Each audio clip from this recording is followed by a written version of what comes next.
En esta presentación voy a hablarles de imágenes en el cáncer de cervix. Forma parte del módulo de obstetricia y ginecología. Yo soy la doctora Daniela Estoiza, de Diagnóstico Médico Oroño Rosario, del Departamento de Imágenes Geniturinarias. Dentro de las generalidades hay que recordar que el cáncer de cervix ocupa el tercero en frecuencia dentro de los cánceres ginecológicos. Durante el año 2008 en Estados Unidos se detectaron 11.000 nuevos casos de cánceres de cervix y 3.800 muertes. Si bien el screening a través del Papa Nicolau disminuyó tanto su incidencia como la mortalidad del carcinoma invasor, se objetivó un aumento de la enfermedad preinvasora y la tasa de sobrevida no mostró mucha mejoría. El 85% de los casos se debe a carcinomas escamosos y el 15% restante se debe a adenocarcinomas, a carcinomas adenoescamosos e indiferenciados. Estos tipos de anatomía patológica tienen peor pronóstico que el carcinoma escamoso. Con respecto a los factores de riesgo, hay que recordar al HPV, a la actividad sexual precoz, al tabaquismo y a la inmunosupresión.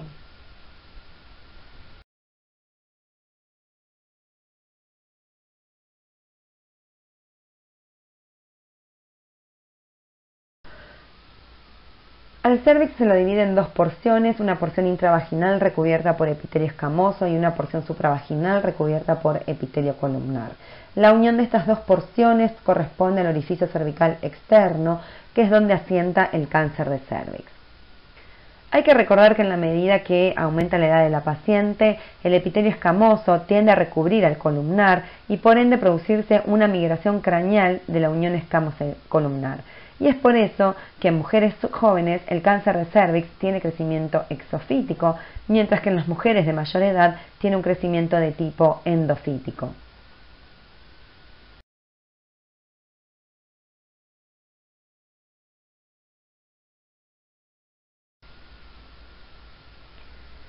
Con respecto a la clínica, el cáncer de cervix puede ser completamente asintomático y ser detectado únicamente por la realización de Papa Nicolau, o puede ser sintomático.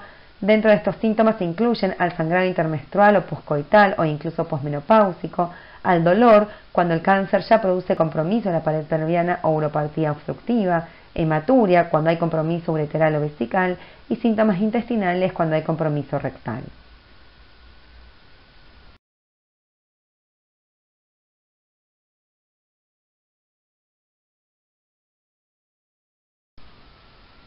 Con respecto a la estratificación se utiliza la clasificación FIGO, que es la clasificación propuesta por la Federación Internacional de Ginecología y Obstetricia y que es una clasificación de tipo clínico.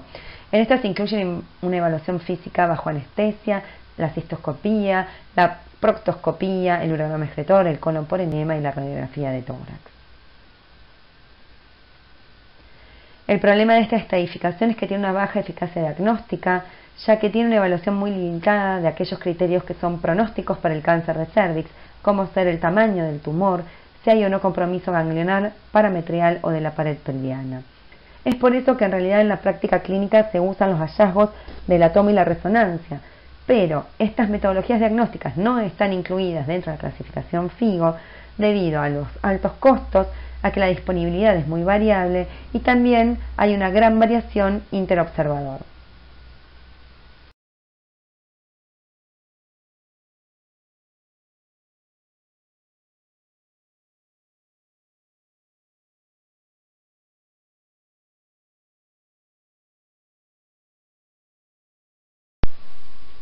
La estratificación a través de la clasificación de FIGO incluye 4 tipos de tumores.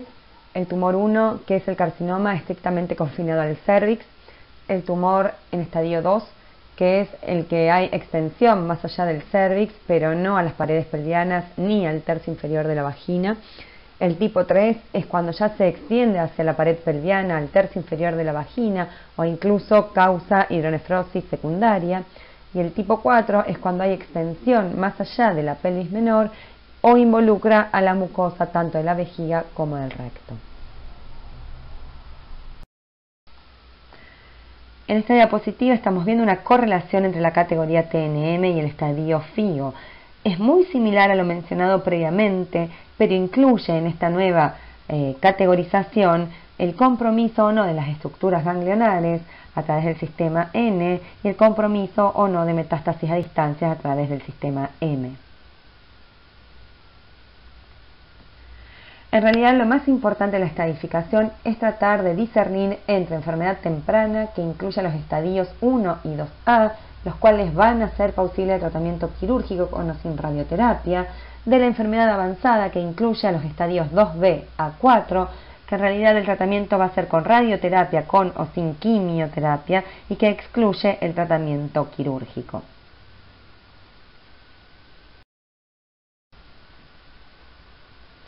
Con respecto a las modalidades diagnósticas del cáncer de cervix, se pueden incluir estudios como la ecografía, la tomografía, la resonancia, el PET o el PET-TC, el centellograma óseo, las radiografías, el urograma excretor y el colon por enema.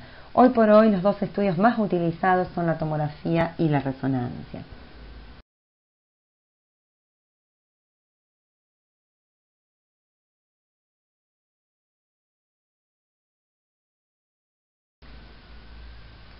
Con respecto a la ecografía en sus diferentes metodologías, ya sea por vía transvaginal o por vía transabdominal, se sabe que tiene un rol limitado en la evaluación tanto en la extensión local de la enfermedad como del compromiso parametrial o de la pared pelviana. Esto se debe no solo a su pequeño campo de visión, sino también a su resolución tisular limitada. Sí es buena para hacer el diagnóstico de hidronefrosis por compromiso ureteral o para diagnosticar las metástasis hepáticas.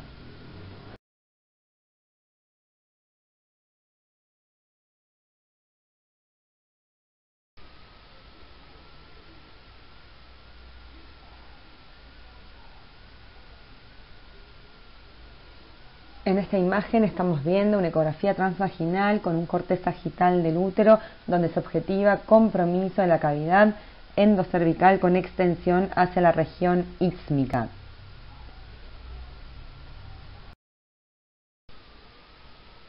Y en este otro ejemplo estamos viendo cortes sagitales y axiales de una ecografía transvaginal donde se objetiva engrosamiento y cambio en la ecogenicidad de la pared cervical posterior, la cual presenta contornos imprecisos e irregulares.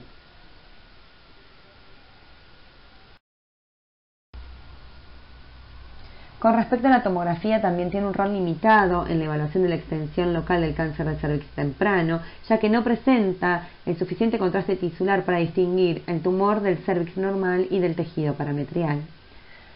No obstante, cuando la tomografía ve la invasión parametrial, la especificidad es muy elevada, oscilando entre el 84 y el 100%. Por supuesto que es el estudio de mejor eficacia diagnóstica para la evaluación de los estadios avanzados de la enfermedad y permite hacer un buen diagnóstico no solo de metástasis ganglionares, sino también de metástasis a distancia, que incluyen lesiones hepáticas y pulmonares.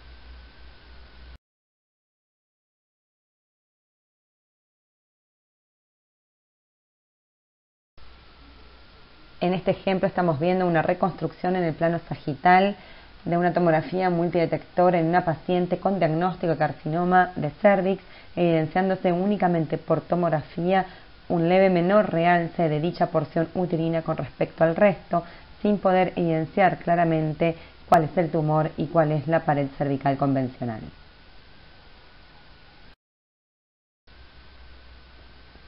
Con respecto a la resonancia, si bien no permite realizar la detección del cáncer de cervix, sí permite realizar una adecuada estadificación prequirúrgica.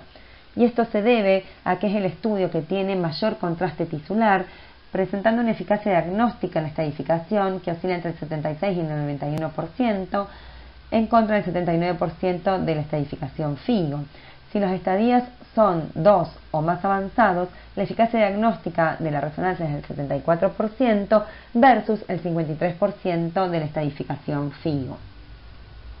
Con respecto al tamaño tumoral, el método tiene una eficacia diagnóstica del 93%, permite localizar al tumor en forma endo o exofítica, permite evaluar el grado de compromiso estromal y permite evaluar la extensión del tumor.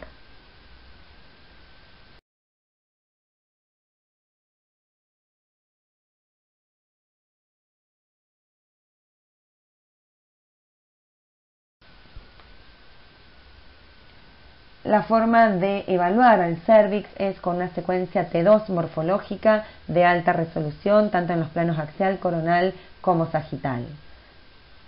Se debe intentar hacer el diagnóstico diferencial entre el estroma cervical normal del tumor, recordando que el estroma por lo general se visualiza como una línea hipointensa y homogénea, mientras que el tumor suele tener una señal de intensidad moderada. Hay que recordar la anatomía normal del cérvix, sabiendo que este tiene un canal endocervical que se va a ver hiperintenso, seguido por la plica palmatae, que es un área de menor hiperintensidad. Luego viene el estroma cervical, que tiene una hipointensidad homogénea, el miocervix, que tiene una señal de intensidad intermedia, y por último los paramétrios que se encuentran a los costados del miocervix y que son levemente hiperintensos por la grasa que los conforma.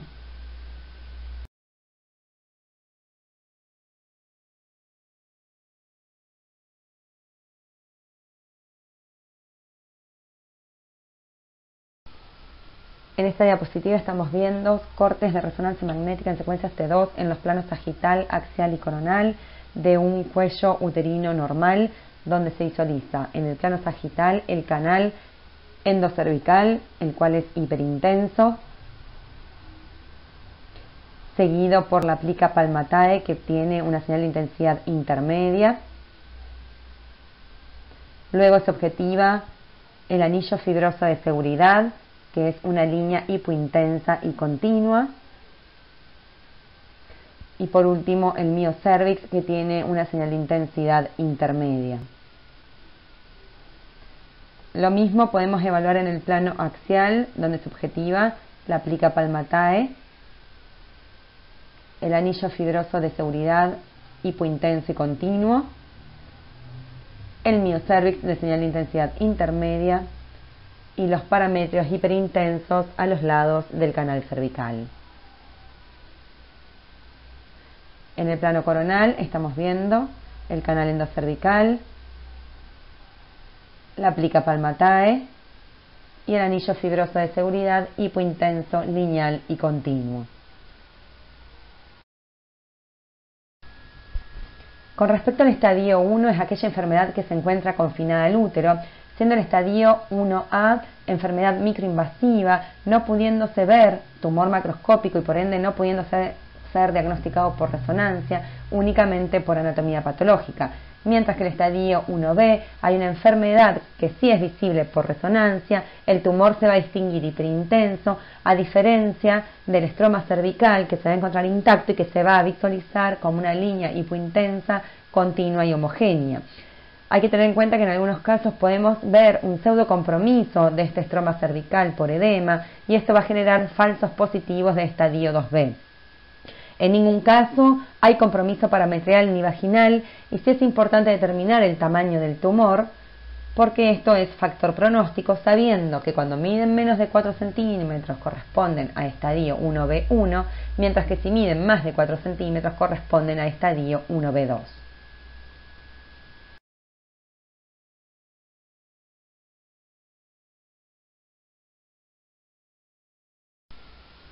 En este ejemplo estamos viendo cortes axial y sagital en secuencias T2, donde se visualiza un tumor de cérvix de crecimiento exofítico que protruye hacia la cavidad vaginal.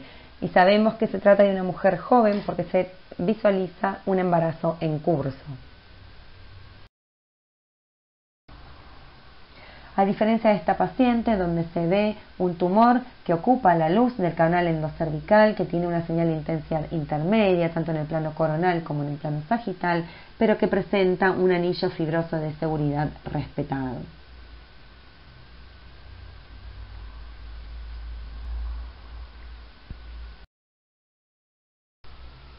En esta diapositiva estamos viendo un tumor que ocupa la luz endocervical en su sector paramediano derecho. Esto se asocia a un área de mayor señal de intensidad en el anillo fibroso de seguridad en el sector posterolateral derecho. No se puede saber por imágenes si esto se trata de edema o de compromiso del mismo. Por eso es un estudio que tiende a sobreestadificar a los estadios T1B. Con respecto al estadio 2, también se subclasifica en estadio 2A y 2B. En el estadio 2A hay una extensión del tumor a los 2/3 superiores de la vagina. Recordando que el compromiso en la pared vaginal se va a ver hiperintenso, pero nunca hay compromiso parametrial. También es importante determinar el tamaño del tumor porque es un factor pronóstico, siendo los menores a 4 centímetros estadio 2A1 y los mayores a 4 centímetros estadio 2A2. Con respecto al estadio 2B hay compromiso parametrial y la resonancia tiene una eficacia diagnóstica del 77 al 96%. Es importante ver el estroma cervical porque se va a encontrar comprometido. En el caso de los carcinomas supravaginales, se va a objetivar el compromiso parametrial a través de la nodularidad, la irregularidad, la alteración de los planos grasos parametriales, puede haber encarcelamiento vascular o incluso abultamiento del tumor hacia el parametrio. Mientras que en los cánceres vaginales lo que nosotros vamos a ver es una disrupción de la pared vaginal.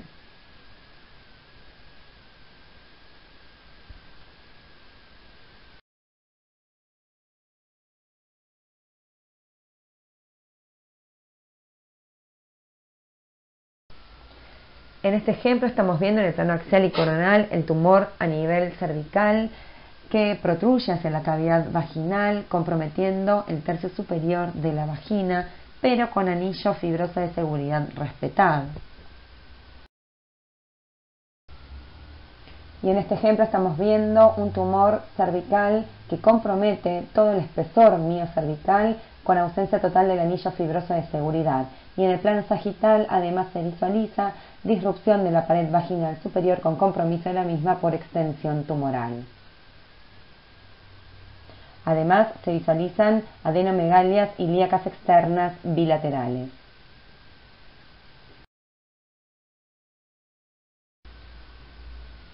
Y en este ejemplo estamos viendo compromiso del canal cervical en el plano axial, donde se ve la pérdida del anillo de seguridad, con alteración de los planos grasos parametriales derechos, compromiso de los 2/3 superiores de vagina y adenomegalias ilíacas internas.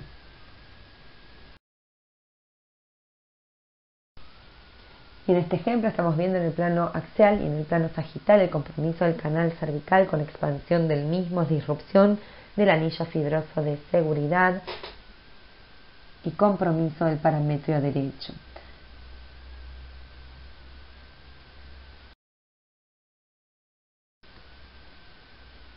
Otro ejemplo en el plano axial donde se objetiva compromiso del canal cervical con abultamiento del mismo hacia el parametrio derecho, con compromiso de la pared superior de la vagina y con realce heterogéneo luego del contraste endovenoso, incluyendo el parametrio, el cual se encuentra comprometido.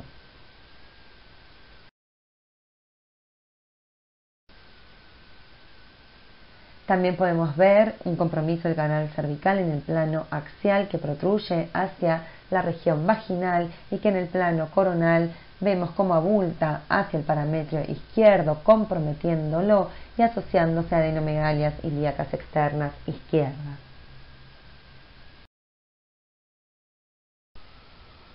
Con respecto al estadio 3, también se lo subdivide en estadio 3A y 3B. El estadio 3A es aquel en el cual el tumor se extiende al tercio inferior de la vagina y se sabe que la vagina está comprometida por la hiperintensidad parietal, con una eficacia diagnóstica que oscila entre el 86 y el 93%. En el estadio 3B, la extensión se hace hacia la pared pelviana o al uréter y en este caso la eficacia diagnóstica de la resonancia es del 86 al 95%. El diagnóstico de extensión a la pared pelviana se hace cuando la extensión del tumor se encuentra a menos de 3 milímetros de los músculos obturador interno, elevador del ano o piriforme, cuando hay encarcelamiento de los vasos ilíacos o cuando hay hidronefrosis asociada.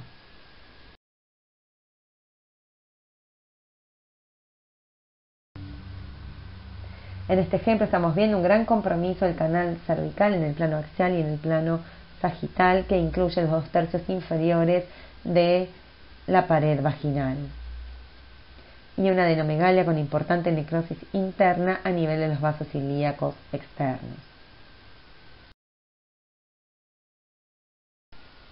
En este ejemplo estamos viendo un tumor cervical que se extiende al parametrio izquierdo, comprometiéndolo y a su vez comprometiendo al uréter que se ve en el plano axial. En el plano sagital, en la secuencia T2, podemos ver el compromiso del canal cervical.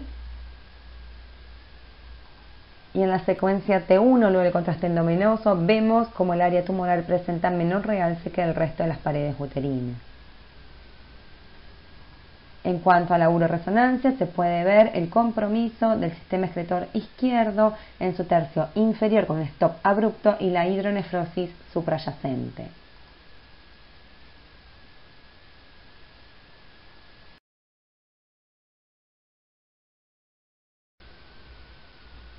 Con respecto al estadio 4, el estadio 4A se visualiza compromiso mucoso, ya sea de la vejiga o del recto. Y esto lo vamos a ver como una disrupción a nivel de la hipointensidad de la mucosa, como un engrosamiento o irregularidad parietal asimétrico, como masas ocupantes de espacio que protruyen hacia la luz de la vejiga, como edema bulloso o como fístulas. La eficacia diagnóstica para este tipo de compromiso por parte de la resonancia es del 96 al 99%, con un valor predictivo negativo del 100%. Con respecto al estadio 4B, ya la búsqueda se orienta a las metástasis a distancia, que pueden ser hepáticas, pulmonares u óseas, o también se incluyen como tales a los ganglios paraórticos e inguinales. Y en estos casos, tanto la resonancia como la tomografía tienen similar eficacia diagnóstica.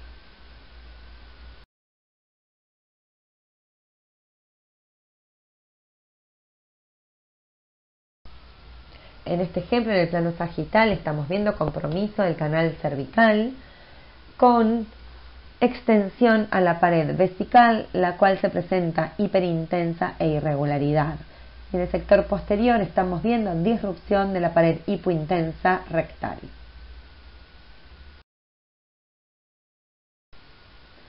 En este ejemplo estamos viendo un corte sagital secuencia T2 de resonancia, donde se ve un gran tumor cervical que se asocia a áreas hiperintensas que disrumpen la mucosa vesical y la mucosa rectal en sentido posterior en relación con compromiso de los mismos.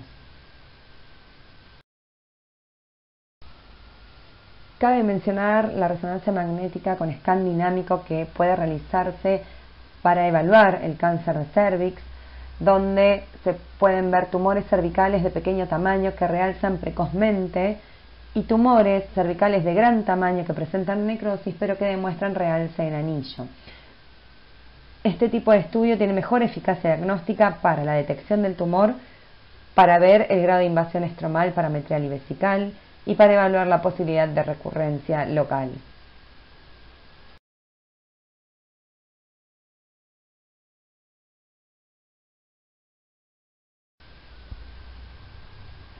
Con respecto al compromiso ganglionar, dijimos que no está incluido dentro de lo que es la estadificación FIGO. Sin embargo, es uno de los factores pronósticos más importantes del cáncer de cervix. Hay que recordar que hay mayor riesgo de compromiso ganglionar en aquellos pacientes que tienen mayor tamaño tumoral, mayor profundidad de invasión tumoral y cuando hay invasión linfovascular o parametrial por la anatomía patológica. El compromiso ganglionar puede ser hacia las vías primarias, que incluyen la vía lateral, que son los ganglios ilíacos externos, la hipogástrica, que son los ganglios ilíacos internos, y la posterior, que son los ganglios uterosacros o sacros. Y las vías secundarias, que se consideran como tales a los ganglios ilíacos primitivos o paraórticos y a los ganglios inguinales.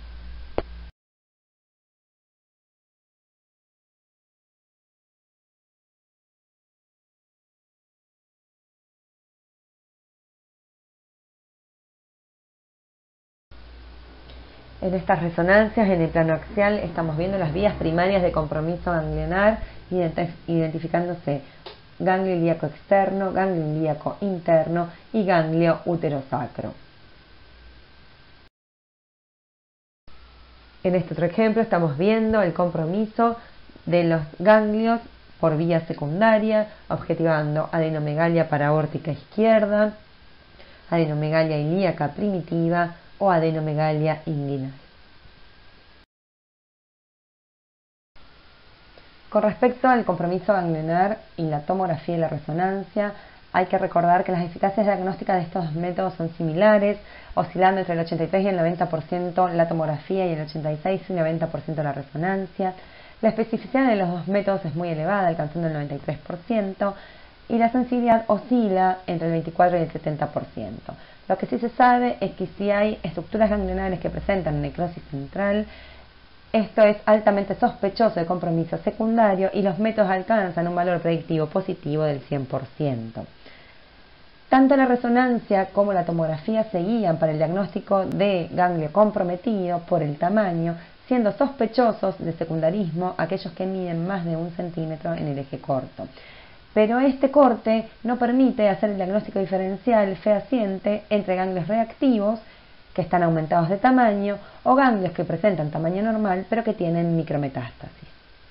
Con respecto al PET-TC, hay que tener en cuenta que es un estudio que tiene una sensibilidad alta, oscilando entre el 83 y el 91%, una especificidad también elevada, cercana al 100%, como así también el valor predictivo positivo.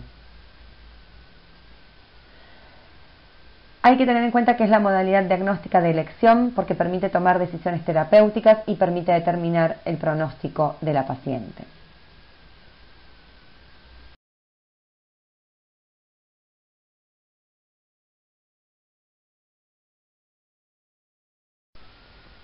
Con respecto al PET-TC, hay que recordar que no sirve para la estadificación local del cáncer de cérvix, ya que tanto su resolución espacial como el contraste tisular son limitados. Sí sirve para estadificación ganglionar, como vimos antes, con una sensibilidad que llega al 91%, una especificidad cercana al 100%, lo mismo que el valor predictivo positivo. Es por esto que un PET positivo contraindica en la cirugía, pero sin embargo un PET negativo requiere disección ganglionar porque no descarta dicho compromiso. También nos sirve para valorar la presencia de metástasis a distancia, para valorar la probabilidad de recurrencia local, y puede haber falsos positivos relacionados con procesos infecciosos o inflamatorios.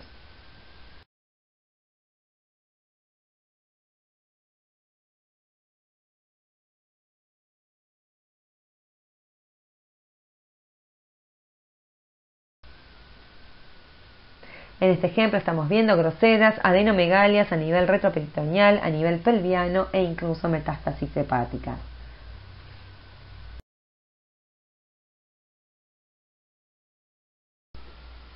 Con respecto a la recurrencia, hay que saber que se define como tal cuando hay aparición de tumor a los 6 meses o más de la regresión de la enfermedad. El tratamiento de la recurrencia puede ser tanto de tipo de salvataje o de tipo paliativo. Lo importante es hacer el diagnóstico precoz antes de que aparezcan los síntomas, ya que esas pacientes van a tener mayor tasa de supervivencia. Para esto la resonancia es mejor que la tomografía y nos puede mostrar una masa parametrial, una masa a nivel de la cúpula vaginal o en la pared pelviana. Y tiene una sensibilidad que ronda el 91%, una especificidad baja, cercana al 38%, y un valor predictivo negativo del 95%. Se debe tratar de hacer el diagnóstico diferencial con cambios post-tratamiento. Esto incluye edema, tejido de granulación o fibrosis. Para hacer este diagnóstico diferencial se puede usar estudios de resonancia seriados y evaluar si hay o no hay progresión tumoral o si está estable o incluso regresión de las demás lesiones. Se puede realizar punción biopsia o se puede realizar PET-TC.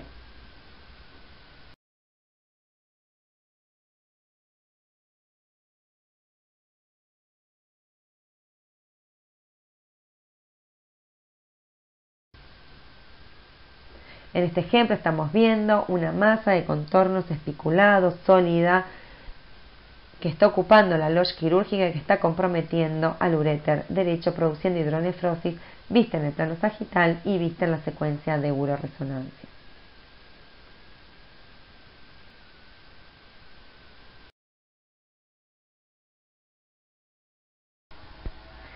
Con respecto a la difusión, hay que tener en cuenta que esta secuencia es de utilidad para hacer el diagnóstico diferencial entre cáncer de cérvix y tejido remanente post-quimio-radioterapia. Esto se debe a que el valor de coeficiente medio de difusión en el cáncer de cérvix va a ser menor que en el caso de tejido remanente post-tratamiento. Así, la resonancia tiene un rol no solo en la estadificación del cáncer de cervix, sino también en el monitoreo de la respuesta al tratamiento.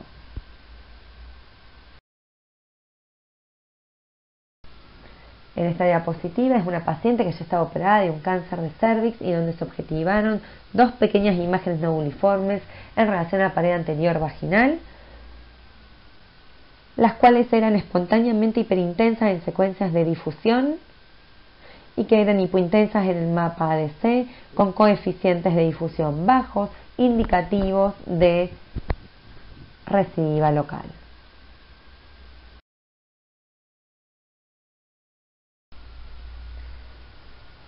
Es importante realizar, por último, un correcto informe para brindar la mayor información posible al médico derivante.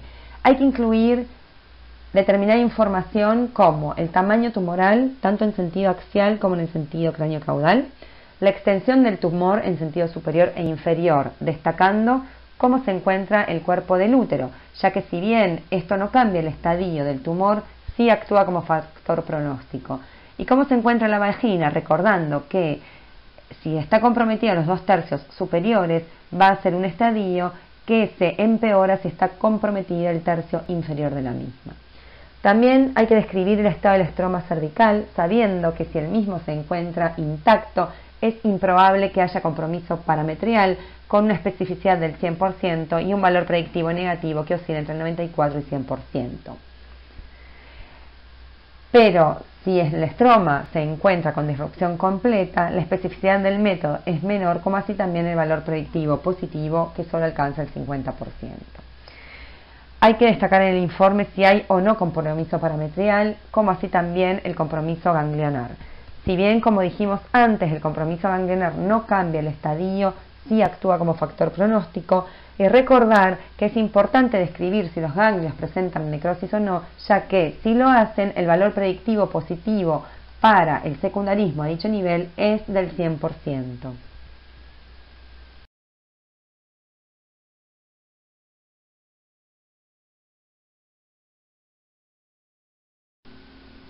Así, en estas resonancias, en secuencias T2 plano sagital, podemos ver tumores cervicales de diferentes tamaños, un pequeño tumor cervical de crecimiento exofítico, un tumor cervical de tamaño moderado con expansión del canal cervical y un tumor cervical que se extiende comprometiendo toda la pared cervical y la vagina. En estos dos ejemplos, también en el plano sagital, se demuestra la extensión tumoral. En el primero, la extensión inferior comprometiendo los 2/3 superiores de la vagina, y en el segundo ejemplo, el compromiso no solo del cervix, sino también de todo el cuerpo uterino. En estos casos es muy difícil hacer el diagnóstico diferencial entre un carcinoma de cervix que compromete al útero secundariamente o un carcinoma de endometrio que se extiende comprometiendo al cervix.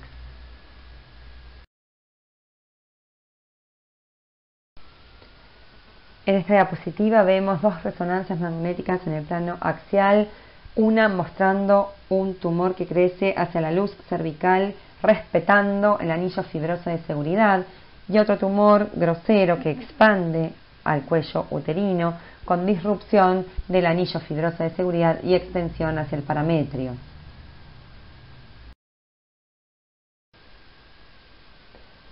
En este ejemplo estamos viendo un tumor cervical en el plano axial asociado a alteración de los planos grasos parametriales, altamente sospechosos de compromiso de dicho parametrio. En este ejemplo estamos viendo un gran tumor cervical en el plano axial asociado también a alteración de los planos grasos parametriales derechos y abultamiento del tumor hacia el mismo. Y en este otro ejemplo, donde se visualiza un mayor tumor cervical con contornos imprecisos, abultamiento hacia el parametrio izquierdo y contacto con las estructuras vasculares adyacentes. Y también dijimos que es importante describir a las estructuras ganglionares comprometidas y saber si tienen o no tienen necrosis central.